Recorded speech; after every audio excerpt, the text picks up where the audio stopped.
Ukraine যুদ্ধ নিয়ে আলোচনার জন্য আলাস্কায় যুক্তরাষ্ট্রের প্রেসিডেন্ট ডোনাল্ড ট্রাম্প ও রুশ প্রেসিডেন্ট ভ্লাদিমির পুতিনের বৈঠককালে এক চোখ ধাঁধানো সামরিক শক্তির প্রদর্শনী দেখালো মার্কিন বাহিনী। হঠাৎই গর্জে উঠে পুতিনের মাথার ওপর দিয়ে উড়ে গেল যুক্তরাষ্ট্রের বহুল আলোচিত B-2 স্টেলথ বোমারু বিমান। এ নিয়ে ২২ সেকেন্ডের একটি ভাইরাল ভিডিওতে দেখা যায় ট্রাম্প পুতিনকে বরণ করে উষ্ণ করমর্দন শেষে লাল গালিচা ধরে হেঁটে চলেছেন মঞ্চের দিকে। ঠিক তখনই তাদের মাথার ওপর দিয়ে বেশ কিছু যুদ্ধ বিমান সহযোগে গর্জন করে উড়ে যায় একটি B-2 বোমারু বিমান। এ সময় পুতিন কৌতূহল নিয়ে আকাশের দিকে তাকান, দেখতে পান তাদের মাথার ওপর দিয়ে উড়ে গিয়ে চারপাশে চক্কর দিচ্ছে ওই বিমানবহর।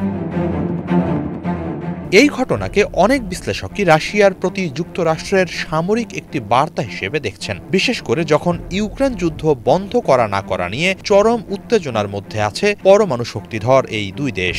এই B-2 যুদ্ধবিমান সহজেই শত্রুর শক্তিশালী আকাশ প্রতিরক্ষা ব্যবস্থাকে ফাঁকি দিয়ে নির্ভুলভাবে নিশানায় হামলা চালাতে সক্ষম। জুন মাসে ট্রাম্পের সরাসরি নির্দেশে এই যুদ্ধবিমান দিয়েই ইরানের পারমাণবিক স্থাপনাগুলোতে হামলা চালিয়েছিল মার্কিন বাহিনী। ফলে পুতিনের মাথার উপর এই যুদ্ধবিমান ওড়ানোর মধ্য দিয়ে নিজের সামরিক সক্ষমতাকে আবারও স্মরণ করিয়ে দিল যুক্তরাষ্ট্র।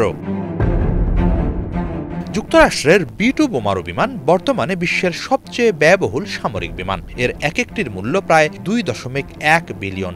১৯৮০-র দশকে এই ধরনের বিমান তৈরির কাজ শুরু করে নর্থরপ গ্রুম্যান। তবে সোভিয়েত ইউনিয়নের পতনের পর এর উৎপাদন সীমিত হয়ে পড়ে। ২১টি বিমান বানিয়ে শেষ হয় ওই প্রকল্প। একবার জ্বালানি নিয়েই এই যুদ্ধবিমান একটানা ৬,০০০ নটিক্যাল মাইল উড্ডয়নে সক্ষম। আর উড়ন্ত অবস্থায় জ্বালানি ভরলে এটি পৃথিবীর যে কোনো জায়গায় আঘাত হানতে সক্ষম। এর আগে এটি যুক্তরাষ্ট্রের মিজৌরি থেকে আফগানিস্তান, লিবিয়া ও ইরান পর্যন্ত দীর্ঘ মিশনে অংশ নিয়েছে। B-2 বোমারু বিমান ১৮,১৪৪ কেজির বেশি ওজনের অস্ত্র বহনে সক্ষম। এর মধ্যে থাকতে পারে পারমাণবিক বোমাও। সর্বোচ্চ ১৬টি B-83 পারমাণবিক বোমা বহন করতে পারে এই যুদ্ধবিমান। এর মধ্যে এমনকি ৩০,০০০ পাউন্ডের বাংকার বিধ্বংসী বোমাও বহন করা যায়, যেগুলো ব্যবহার করা হয় ভূগর্ভস্থ স্থাপনা ধ্বংসের জন্য।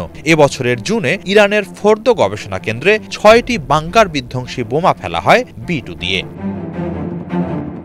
হিজল জোবায়ের, বাংলা ভিশন।